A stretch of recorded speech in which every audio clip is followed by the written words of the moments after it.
Para finalizar o tema operações financeiras, vamos estudar algumas operações passivas. As operações passivas são caracterizadas por captações de recursos para prover necessidade de financiamento, como nós colocamos no vídeo inicial. As operações financeiras são transações entre agentes superavitários e agentes deficitários. Neste caso, estaremos do lado dos agentes deficitários. Alguns exemplos de operações: desconto de duplicatas, que nós vamos verificar um exemplo, empréstimos, financiamentos, empréstimo para capital de giro, financiamento imobiliário, debêntures, notas promissórias, arrendamento mercantil, também é uma forma de financiamento.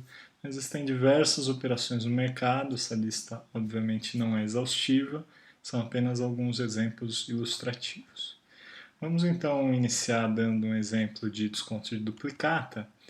E é inicialmente importante caracterizar o que é essa operação. É uma operação financeira em que a empresa negocia o direito de receber as suas duplicatas, ou seja, aquela carteira de duplicatas que ela normalmente detém dos seus clientes, das vendas que ela realiza para os seus clientes. E uma forma dela obter recursos junto a uma instituição financeira é descontando, entre aspas, tentando como se fosse uma antecipação do recebimento dessas duplicatas junto a uma instituição financeira. Porém, é importante observar alguns pontos. A empresa que efetuou o desconto é responsável pelo pagamento da duplicata ao banco caso o cliente falte ao pagamento, ou seja, indiretamente é como se fosse uma forma de antecipação da duplicata, porém assumindo que o cliente vai pagar. Porém, caso o cliente não pague, quem deve pagar é a empresa. Ou seja, não está ocorrendo aqui uma cessão do risco. O risco continua aí com a empresa que está fazendo o desconto. O montante das duplicatas no balanço, portanto, deve ser demonstrado no passivo. Nós não estamos antecipando o recebimento do ativo. Nós estamos, na verdade, captando recurso junto a um banco. Estamos contraindo uma dívida. Antes da adoção das FRS no Brasil, que essa operação era contabilizada no ativo, retificando o saldo de duplicatas a receber. Isso era uma contabilização tecnicamente incorreta, mas era a prática contábil no Brasil. Após a adoção das FRS, isso foi alterado e passou a ser contabilizado no passivo, como de fato é a essência econômica da transação. Vamos usar um exemplo então numérico. A empresa aqui, denominada Canoa Quebrada, fez um desconto de duplicatas no montante de 32 mil. O banco cobrou uma despesa administrativa, que uma taxa de 250, além da própria taxa de desconto de 6,7% ao mês. Essa taxa nós vamos considerar uma taxa de desconto, então ela não é calculada sobre o valor presente, ela é calculada sobre o valor futuro, tá ok? Então 32 mil na verdade é o valor futuro, né? O valor que o cliente vai pagar lá na frente e nós vamos aplicar esse 6,7% em cima dos 32 mil. E sem cálculo exponencial, sem cálculo composto. Então, por isso é dito aí que a taxa é de desconto simples, calculado sobre o valor da duplicata. O prazo da operação é de 3 meses. Esse exemplo está baseado no capítulo 8 aí do livro. Bom, inicialmente vamos desenvolver aqui alguns cálculos. O valor do desconto ele é composto de dois elementos.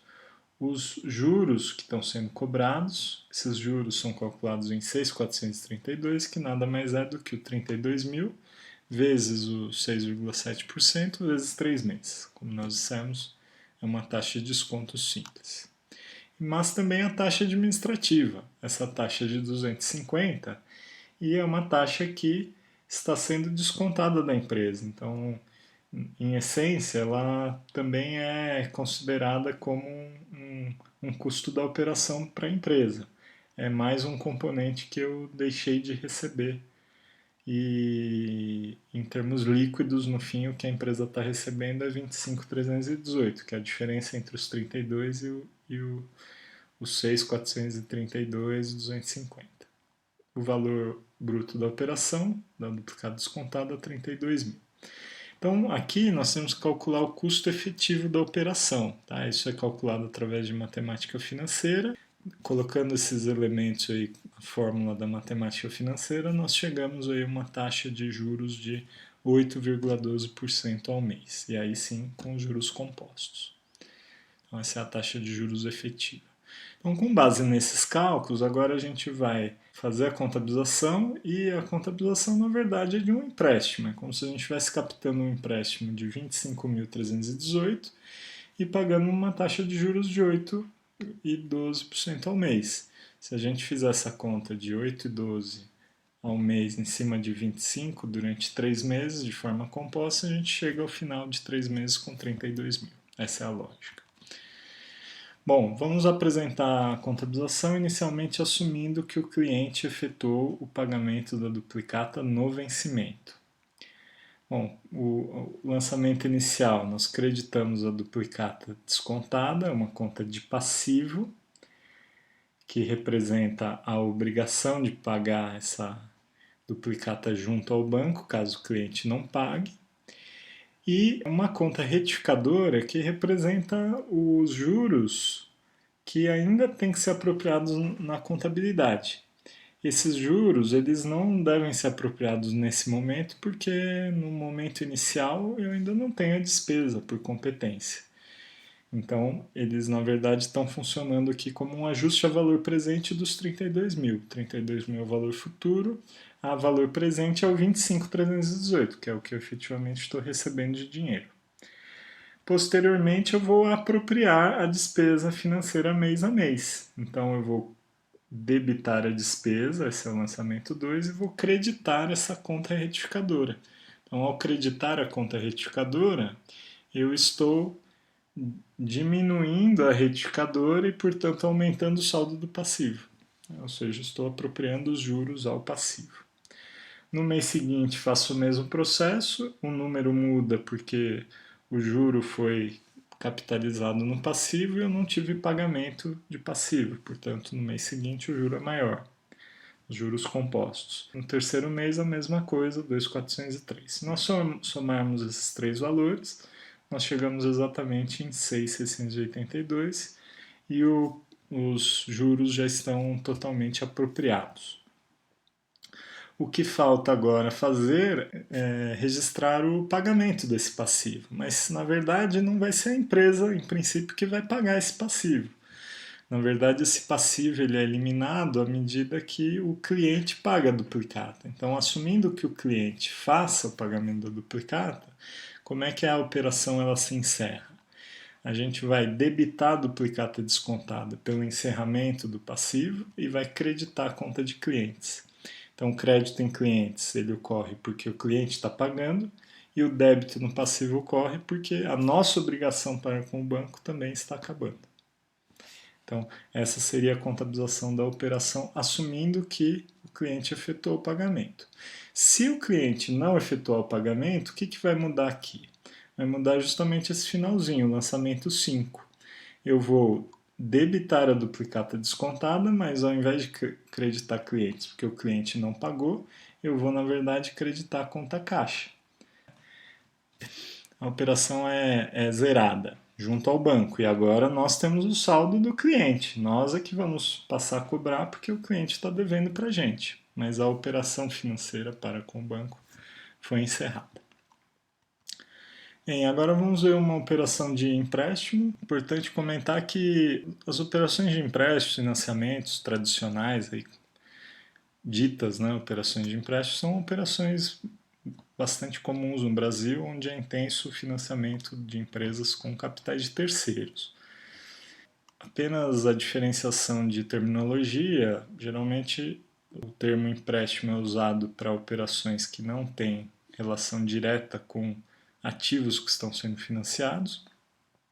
Então, empréstimo para capital de giro, por exemplo, não está marcando o dinheiro que está sendo captado com um ativo específico. Um financiamento, geralmente, está atrelado a um bem, uma operação, um projeto ou algo do gênero. Então, imóvel, veículo, máquina, etc. A contabilização é semelhante à apresentada no exemplo das duplicatas, ou seja, a gente vai ter um passivo passando por um processo de apropriação de juros e de pagamento. Porém, o encerramento da operação vai ser via pagamento de dinheiro, porque nós não vamos ter o cliente na jogada como existia no caso das duplicatas descontadas.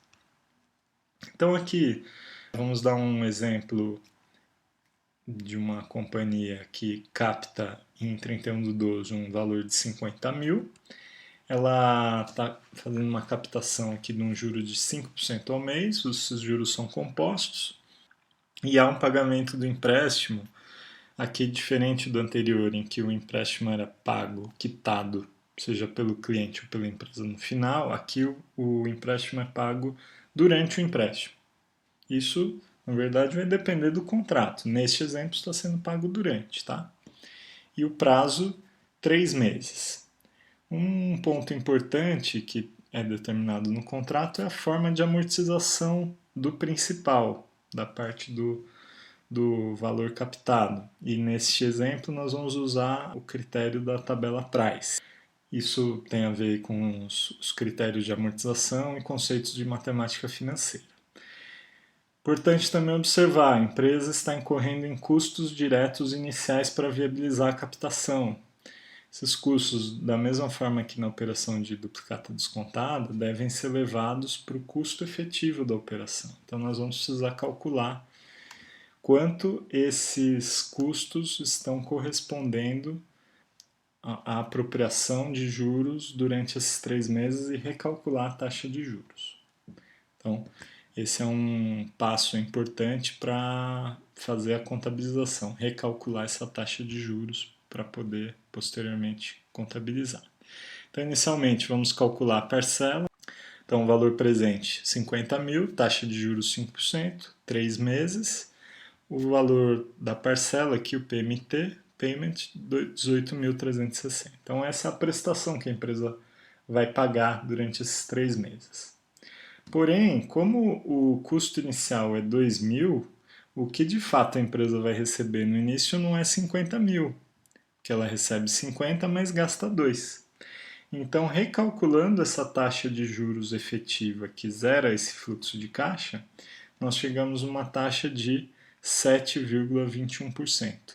Então, essa é a taxa que vai ser levada em consideração para a contabilização do empréstimo. E aí, a partir desta taxa, nós calculamos aí o fluxo de caixa com o sistema Price, leva em consideração que as parcelas são fixas e não a amortização. Então, no início, ela tem um saldo de 48, no mês 1, a parcela é 18 mil.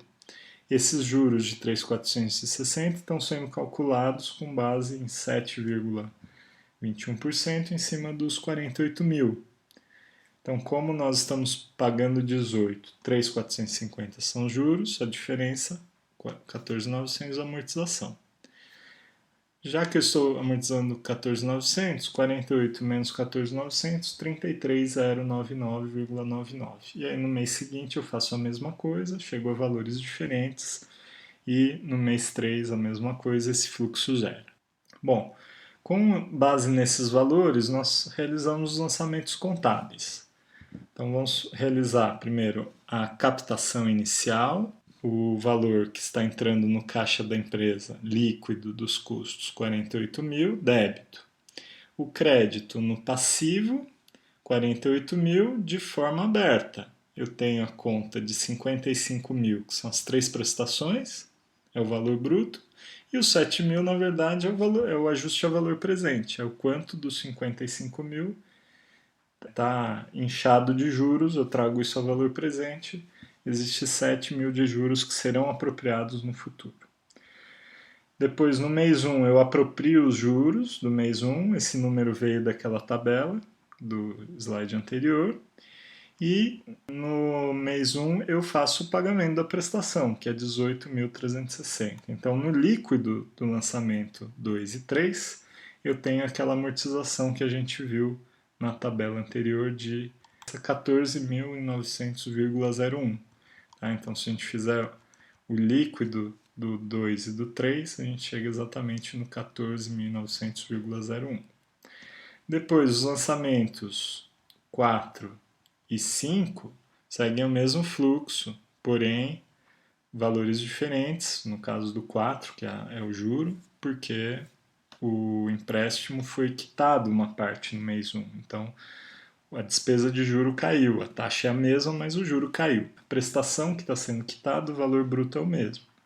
E no mês 3, novamente, o empréstimo foi quitado um pouco mais, portanto a despesa de juro caiu mais e o valor finalmente é quitado integralmente. Então, se a gente fizer a conta desse passivo agora, ele já está totalmente zerado. Os juros estão 100% apropriados e o empréstimo está 100% pago. Então, essa é a contabilização da operação. Com considerações finais, o assunto das operações financeiras como um todo é bastante complexo, envolve diversos campos do conhecimento, além da própria contabilidade, matemática financeira, métodos quantitativos, próprio direito, por causa da questão dos contratos, economia, finanças, etc. E o objetivo dessa aula foi bem introdutório. A gente apresentou conceitos, alguns exemplos simplificados, dado o escopo da disciplina.